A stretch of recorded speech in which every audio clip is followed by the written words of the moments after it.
Thank you for joining us today. Welcome to this new episode of Walmart Academy videos, brought to you by SellCord. Let's get started. Let's dive into category path, the taxonomy of a listing. In order to see the category path of any listing on Walmart.com, simply click the link of the listing, scroll to the bottom of the page, and on the bottom left, you'll see the taxonomy. Now, something to note, this is the primary category path. If you download an item report, for example, you'll see this as the primary category path. Why is it called primary? The reasoning for this is because a listing can actually fall under multiple category paths. There's just a primary one where your listing will most prominently display, and this is the one that you are going after. This is the one that you want to make sure is the best for your listing. How do you determine what is the best category path for your listing? This is a great question. Now, there's no simple, easy hack that gives you the full list of category paths. My suggestion is as follows. You need to first identify the number one keyword for your product. For more information about keyword research, check out our video on keyword research. Once you've identified the main keyword, something you should already know, just simply the number one keyword. Search that keyword on Walmart and take a look at the top listings for this keyword. Now, sometimes you might get thrown off by the existing category paths of these listings as it might be brand specific. For example, if you search toothpaste, you might find Colgate has its own branded taxonomy under, home, bathroom, toothbrushes, toothpaste, Colgate.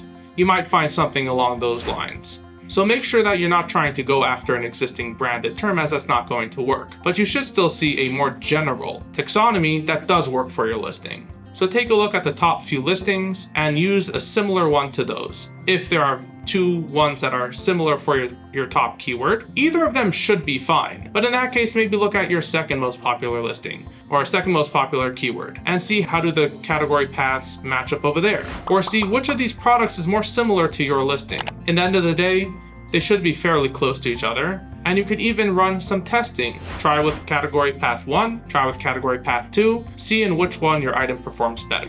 There are additional category paths in which your item can exist. We did discuss there's a primary one. So why is category path important? There are a number of reasons for this. Most importantly is your listing's relevancy.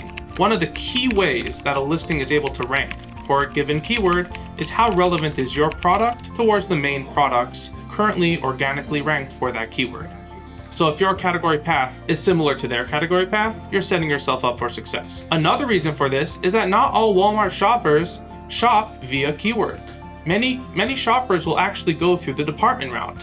When you go to Walmart.com, you'll see in the top left the department section, and you can drill down using the taxonomy to these individual shelves. As there's no specific keyword, you want to make sure that you are properly categorized.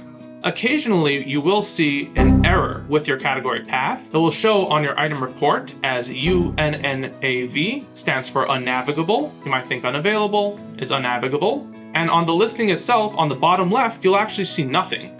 In this case, your item is not categorized at all, and this is an issue that impacts your listing's searchability. This is one of the key things you want to look for and make sure that your listings do not have, as not having any category path is significantly worse than having a poor category path. Make sure to optimize your category path to help your listings organic rank. So finally, how do you update a category path? Similarly to categories, the simplest way is to open a case. There actually is a template that Walmart requests to update this in bulk. Find the link below in the description to download this template. It consists of 3 fields: the SKU, the current category path, and the new category path. As always, when you do open a case, even though Walmart marks it as resolved, make sure to double check that this is still accurate, because sometimes they'll mark it resolved, but the old category path still exists. Additionally, it's important to constantly be checking to make sure your category path is accurate, as this is something that may adjust without your knowledge. I recommend having a source of truth where you keep your list of what you want your category path to be and constantly checking that against your item report, which has your live category path.